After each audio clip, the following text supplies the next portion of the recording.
গ্রামের অত্যন্ত দুরন্ত ছেলে নয়ন, তবে মনের দিক দিয়ে সে ভালো। কিন্তু পারিবারিক আর্থিক অবস্থা তেমন একটা ভালো ছিল না তার। একদিন প্রতিবেশীর বাড়ির পাশ দিয়ে হেঁটে যাওয়ার সময় ডিম ভাজির ঘ্রাণে তার মন ভরে গেল।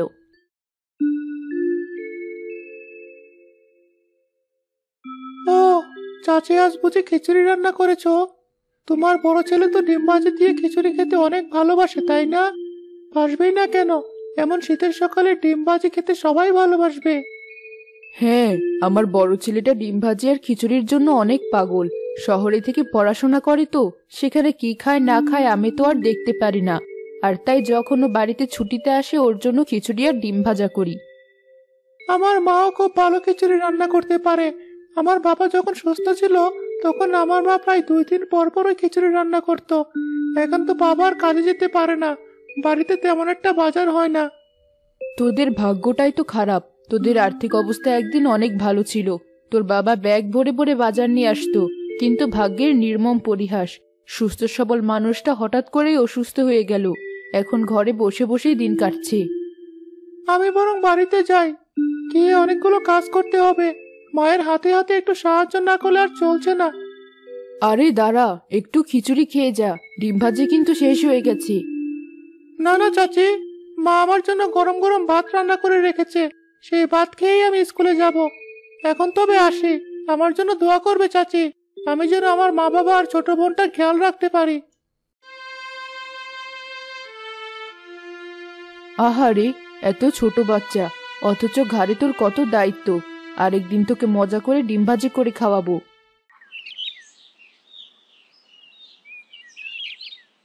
কি রে, কত দেরি হয়ে গেছে, তোর কোনো খোঁজ নেই। তোর কি খিদে লাগে না? ভাত রান্না করে বসে আছি, তাড়াতাড়ি হাত মুখ ধুয়ে খেতে আয়। হ্যাঁ, আমার তো অনেক খিদে লেগেছে, কিন্তু তুমি আজকে কি রান্না করেছো? আমার না অনেক ডিম ভাজি খেতে মন চাইছে। ওই যে আমিনা চাচির বাড়ির পাশ দিয়ে যাচ্ছিলাম, সে তার বড় ছেলের জন্য খিচুড়ি আর ডিম ভাজি করেছে। গন্ধে চারদিকটা মোমো করছিল। আমাকে খিচুড়ি অবশ্য খেতে বলছিল, কিন্তু ডিম ভাজি ছিল না আর, তাই আমি না খেয়ে চলে এসেছি। অভাবের এই সংসারে ভাত জুটে না, আর তো ডিম ভাজি। আমি কোথায় টাকা পাবো বল? তোর বাবা ঘরে সারাদিন শুয়ে থাকে, বাইরে কাজকর্ম করতে পারি না, আর তুই কিনা এখন ডিম ভাজি খেতে চাইছিস? এখনকার মতো খেয়ে নে, আমি তোর জন্য আলু ভর্তা ডাল করেছি। ডিমের দাম তো মাত্র 10 টাকা। মা, আমার কাছে 5 টাকা আছে, তুমি আমাকে আর 5 টাকা দাও, আমি দোকানে গিয়ে একটা ডিম কিনে নিয়ে আসি। বিশ্বাস কর বাবা, আমার কাছে একটা টাকা নেই। ওই যে দেখ, শিখার মধ্যে 2 টাকা তোলা আছে। 7 টাকা দিয়ে দোকানে গিয়ে একটা ডিম নিয়ে আয়, বলবি 3 টাকা পরে দিয়ে দিবি। যদি আমাদের একটা হাঁস বা মুরগি থাকতো, তাহলে ডিমের জন্য দোকানে গিয়ে বাকি চাইতে হতো না। যেভাবেই হোক, আমি একটা মুরগি কিনবো, আর মুরগি থেকে অনেকগুলো ডিম উৎপাদন করব। আচ্ছা বাবা, সে দেখা যাবে, এখন আর দেরি করিস না। তোর তো আবার স্কুলে যেতে হবে, স্কুলের সময় হয়ে যাচ্ছে। যা, দোকানে গিয়ে ডিম কিনে নিয়ে আয়। আচ্ছা মা, ঠিক আছে, তাহলে আমি দোকানে যাচ্ছি ডিম কেনার জন্য। তুমি আমার জন্য অপেক্ষা করো, আমি এখনই ডিম নিয়ে আসছি।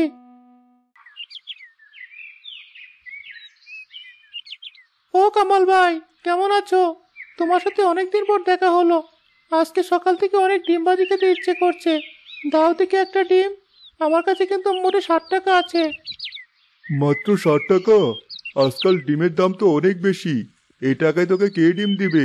ডিমের দাম 10 টাকা, এর নিচে বাপু আমি ডিম বিক্রি করতে পারবো না, তুই কিছু মনে করিস না। আচ্ছা ঠিক আছে, তোমার যদি না পোষায় তাহলে আর কিভাবে দিবে? তবে বিশ্বাস করো, আমি তোমাকে 2-1 দিন পরেই বাকি 3 টাকা দিয়ে যাব। তুই বরং এক কাজ কর, এই যে চায়ের কাপগুলো আছে এগুলো একটু ধুয়ে দে, তাহলে আমি তোকে ডিম দিয়ে দিব, তোকে আর কোনো টাকা দিতে হবে না। আচ্ছা ঠিক আছে, কোনো সমস্যা নেই, কাজ করতে বরং আমার ভালোই লাগে। আচ্ছা কামাল ভাই, তোমার দোকানে কি কোনো কাজের লোক লাগবে? তাহলে স্কুল শেষে আমি প্রতিদিন তোমার এখানে একটু করে কাজ করতে পারবো।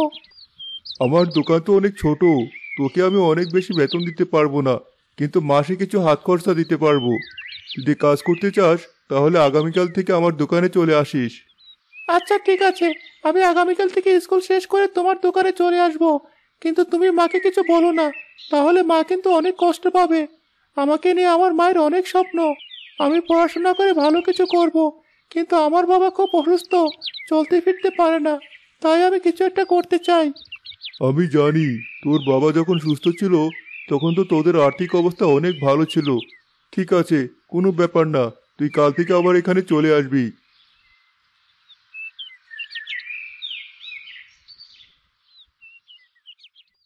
বাবা, এত দেরি করে বাড়িতে ফিরলি? যা, এখনই তৈরি হয়ে নি, স্কুলে যাওয়ার সময়ে কাপড়গুলো তোর চাচার দোকানে দিয়ে যাবি। প্রতিদিন তুমি আমাকে যাওয়ার সময় সেলাই মেশিন থেকে কাপড়গুলো দিয়ে দাও, আর স্কুলে পৌঁছাতে আমার দেরি হয়ে যায়। তুমি তো ভালো করেই জানো আমার সাইকেলটা কত পুরনো। আমি জানি তোর সাইকেলটা পুরনো, এটা তোর বাবার সাইকেল। তোকে তো নতুন সাইকেল কিনে দেওয়ার সামর্থ্য আমার নেই। আর এই কাপড়গুলো যদি তুই সময় মতো ওখানে না নিয়ে যাস, তাহলে তো আমাদের সংসার চলবে না। সেলাই মেশিনে কাপড় তৈরি করে তুমি আমাদের সংসারটা ধরে রেখেছো। বাবা অসুস্থ, আমাদের যদি একটা ভালো মেশিন থাকতো তাহলে তুমি আরো অনেক ভালো করে কাপড় বানাতে পারতে। আমাদের যা আছে তা নিয়ে সামনে এগোতে হবে। পুরাতন সেলাই মেশিন দিয়ে আমি কাজ করে যাব, তুই কোনো চিন্তা করিস না। আর আমি চেষ্টা করব আগামী বছর যেন তোকে একটা নতুন সাইকেল কিনে দেওয়া যায়। আমার সাইকেল কেনার কোনো প্রয়োজন নেই। আমি মাটির ব্যাংকে একটু একটু করে টাকা জমাচ্ছি। আমি কয়েকটা মুরগি কিনে লালন পালন করব, তাহলে আমাদের আর দোকান থেকে ডিম কিনে খেতে হবে না। তোর তো ভালো মন্দ খাওয়া দরকার, তোর ছোট বোনটারও পুষ্টির প্রয়োজন। মাছ মাংস খাওয়াতে পারি না, যদি একটু ডিমের ব্যবস্থা হয় তাহলে তো অনেক ভালো। তুই কালকে ব্যাংকটা ভেঙে দেখিস কত টাকা আছে, দেখি কয়েকটা মুরগি কিনতে পারি কিনা। এই নাও, এখানে একটা ডিম আছে, আমাকে আর আমার ছোট বোনকে ভেজে দাও। আমরা খেয়ে স্কুলে যাই, আর যাওয়ার সময় এই কাপড়গুলো দোকানে দিয়ে যাব।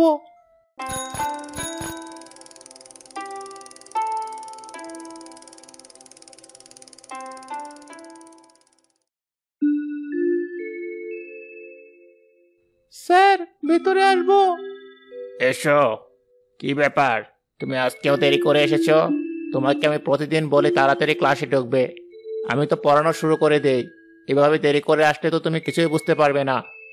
স্যার, আমার সাইকেলটা অনেক পুরনো, এই সাইকেল নিয়ে আসতে আমার অনেক সময় লেগে যায়। তোমার প্রতিদিন এক কথা শুনতে আমার একদম ভালো লাগে না। নতুন একটা সাইকেল কিনে নিতে পারো। কিরে, তুই প্রতিদিন দেরি করে আসিস? এভাবে চলতে থাকলে তোর রেজাল্ট খারাপ হবে। এক কাজ কর, আগামীকাল থেকে তুই আমার সাইকেলে আসিস। আমি প্রতিদিন বাজারে বটগাছের নিচে তোর জন্য অপেক্ষা করব, আর তোকে সাথে করে নিয়ে আসবো।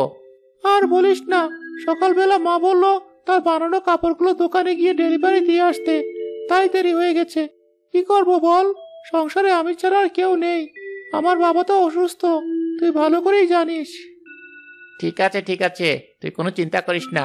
আজকে স্যার যে পড়াগুলো পড়িয়েছে আমি তোকে ভালো করে বুঝিয়ে দেব। কি ব্যাপার, স্কুল থেকে এত তাড়াতাড়ি ফিরে এলি? আজকে তোর ক্লাস নেই, নাকি স্কুল ফাঁকি দিয়ে আমার দোকানে কাজ করতে এসেছিস? শোন, যাই হোক, ভালো করে কিন্তু পড়াশোনাটা চালিয়ে যা। আমার দোকানের জন্য আবার পড়াশোনার ক্ষতি করিস না।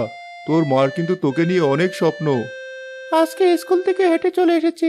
ভাঙ্গা সাইকেল দিয়ে স্কুল থেকে আসতে আমার অনেক সময় লাগে, তাই আজকে থেকে ঠিক করেছি সাইকেলটা আর বের করব না।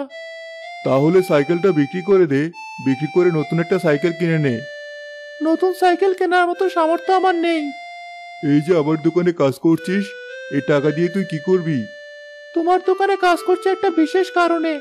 তোমার দোকান থেকে কিছু টাকা পেলে আর আমার মাটির ব্যাংকে কিছু টাকা আছে, সেগুলো মিলিয়ে একটা মুরগি কিনবো। বোকা ছেলে, সামান্য একটা মুরগি কেনার জন্য তুই এত পরিশ্রম করছিস? যা, আমি তোকে এমনিতে একটা মুরগি কিনে দেব। আমি তোমার কাছ থেকে কোনো দান গ্রহণ করব না কামাল ভাই। আমি উপার্জন করে একটা মুরগি কিনতে চাই। প্রতিদিন সকালবেলা আমার ছোট বোন আর আমি তাহলে ডিম খেতে পারবো। শুধু কি তাই, তুই যদি মুরগি ঠিকমতো লালন পালন করতে পারিস তাহলে সেই মুরগি থেকে অনেকগুলো বাচ্চা হবে, আবার সেই বাচ্চাগুলো থেকে ডিম হবে। এভাবে একটা ছোটখাটো খামার করতে পারিস। স্বপ্ন তো আমার অনেক বড় রয়েছে কামাল ভাই, কিন্তু সাধ্য তো নেই। আগে একটা মুরগি কিনি, তারপর দেখি কি করা যায়। যাই হোক, আমি আমার মায়ের পাশে দাঁড়াতে চাই। আমার মা অনেক কষ্ট করে আমাদেরকে পড়াশোনা করাচ্ছে, এই সংসারের হাল ধরে রেখেছে। পুরাতন একটা সেলাই মেশিন দিয়ে কাজ করা অনেক কঠিন। তোর মা যদি নতুন সেলাই মেশিন কিনতে পারতো তাহলে তোদের সবার আরো ভালোভাবে চলতো। তুমি দেখো কামাল ভাই, আমি টাকা জমিয়ে নিশ্চয় আমার মাকে একটা সেলাই মেশিন কিনে দেব। উপরওয়ালা তোর সহায় হন। এখন কাজ কর, তোকে তো আবার বাড়ি ফিরতে হবে। মা, ও মা, কোথায় গেলে? এদিকে এসো, দেখো আমি একটা জিনিস এনেছি। কি ব্যাপার, হাতে ওটা আবার কি লুকিয়ে রেখেছিস? আজকে এত তাড়াতাড়ি বাড়ি ফিরলি? প্রতিদিন তো স্কুল শেষ করার পর এখানে সেখানে ঘুরে বেড়াস, আর সন্ধ্যাবেলা বাড়ি ফিরিস। এত জিজ্ঞেস করি কোথায় থাকিস, কিন্তু তুই তো কোনো উত্তর দিস না। আমি তোমার কাছ থেকে একটা কথা লুকিয়ে গেছি। প্রতিদিন স্কুল শেষ করার পর আমি কামাল ভাইয়ের দোকানে কাজ করি। এভাবে 1 মাস কাজ করে আমি 200 টাকা পেয়েছি। এই নাও, টাকাটা তোমার কাছে রাখো। এটা দিয়ে আমরা একটা মুরগি কিনবো। আমার লক্ষ্মী ছেলে, তোকে দেরি করে আসার জন্য কত কথা শুনিয়েছি, আর তুই কিনা আমাদের সংসারের জন্য এত টাকা উপার্জন করেছিস। আগে চলো মা, মাটির সেই ব্যাংকটা ভেঙে দেখি। আগামীকাল তো হাটবার। আগামীকাল আমি কি একটা মুরগি কিনে আনবো। মুরগিটিকে অনেক যত্ন করব।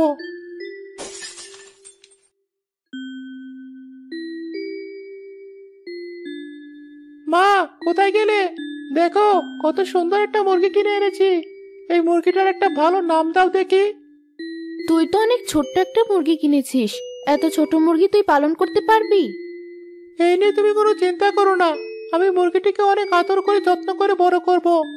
এই মুরগির নাম হলো তিতির। আজকে থেকে তিতির আমাদের বাড়ির সদস্য। আচ্ছা বাবা, ঠিক আছে। তাহলে আজকে থেকে তিতিরকে ভালো করে খাওয়া দাওয়া করা। এরপর ওর জন্য একটা খোয়ার বানিয়ে নে। আজকে থেকে তিতির সেই খোয়ারই থাকবে। ভাইয়া, আমাকেও কিন্তু তিতিরের সাথে খেলা করতে দিও। তুমি কিন্তু তিতিরকে নিয়ে একা একা খেলা করো না। আরে পাগলি, আমি কি তিতিরকে একা একা বড় করতে পারবো? তোরও তো সাহায্য করতে হবে। তুই তিতিরকে যখন ইচ্ছা তখন খাওয়াবি, নিয়ে ঘুরে বেড়াবি। আমি যখন স্কুলে চলে যাব, তিতিরের সব দায়িত্ব হবে তোর।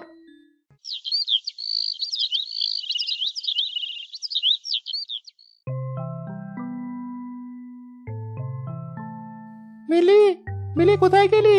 এদিকে আয়। মা, দেখে যাও, আমাদের তিতির কি সুন্দর একটা ডিম পেড়েছে।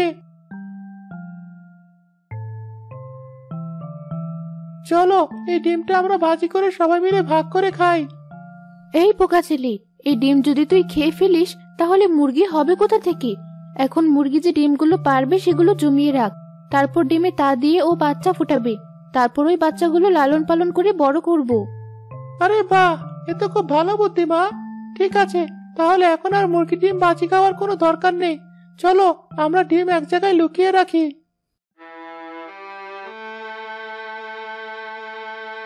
বাবা নয়ন, আমি তো খুব অসুস্থ হয়ে যাচ্ছি। আমি তো কাজকর্ম কিছুই করতে পারছি না। এবার এই সংসার কিভাবে চলবে? কোনো চিন্তা করো না মা, আমি কামাল ভাইকে বলে নিশ্চয়ই কোনো একটা কাজ জোগাড় করে নেব। এই সংসারের দায়িত্ব আজকে থেকে আমার। তুমি শুধু বিশ্রাম করো। আমি এক অভাগী মা।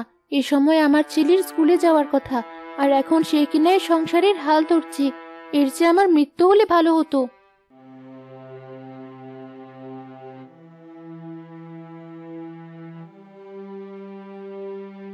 আবার দোকানে তো তোকে দেওয়ার মতো কোনো কাজ নেই। এর চেয়ে তুই বরং একটা কাজ করতে পারিস। তুই ছোটখাটো একটা মুরগির খামার গড়ে তুলতে পারিস। কিন্তু মুরগির ডিমের ন্যায্য দাম গ্রামে পাওয়া যায় না।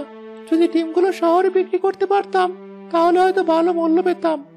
ডিম অনেক জমে যায়, কিন্তু সেগুলো বিক্রি করতে পারি না। আর কিছুদিন পরে ডিমগুলো নষ্ট হয়ে যায়। তোকে আমি একটা সাহায্য অবশ্য করতে পারি। তোর মা তো খুব ভালো রান্না করে। এই যে আমার দোকানের পাশে ফাঁকা জায়গাটুকু দেখতে পাচ্ছিস, এখানে সকালবেলা তুই কোনো একটা খাবার বিক্রি করতে পারিস। এখন তুই আর তোর মা মিলে চিন্তা করে বের কর কোন রান্নাটা তোরা সবচেয়ে বেশি ভালো করতে পারবি। তুমি অনেক ভালো বুদ্ধি দিলে। আমি এখনই মায়ের সাথে কথা বলে নিই। তিনি যা বলবেন আমি তাই করব।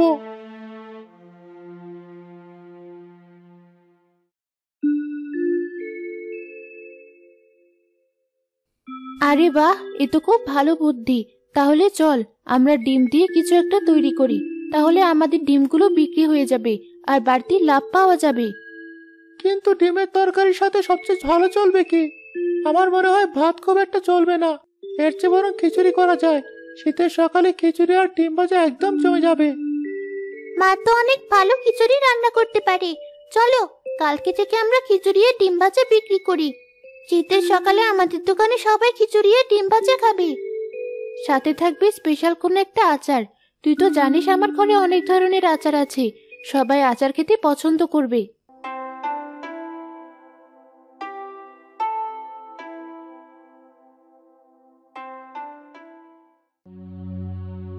কামাল ভাই, মা কত আশা করে খিচুড়ি রান্না করে দিল, কিন্তু এখন পর্যন্ত একটা কাস্টমারও দোকানে আসলো না।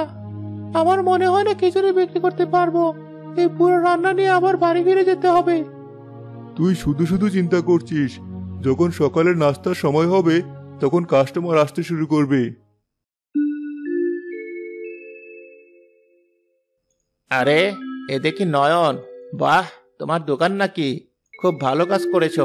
পড়াশোনার পাশাপাশি তুমি বাজারে একটা দোকান দিয়েছো। এ অনেক ভালো উদ্যোগ। আপনি তো জানেন আমার বাবা কতটা অসুস্থ, তাই পড়াশোনার পাশাপাশি আমি এই দোকানটা দিয়েছি আমার মাকে সংসারের কাজে সাহায্য করার জন্য। এক প্লেট খিচুড়ি খেয়ে দেখুন, আপনি আমার দোকানের প্রথম কাস্টমার।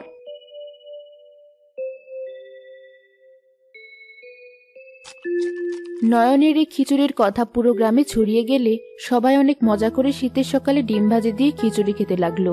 এভাবে ছোট্ট নয়ন পড়াশোনার পাশাপাশি তার সংসারের হাল ধরলো।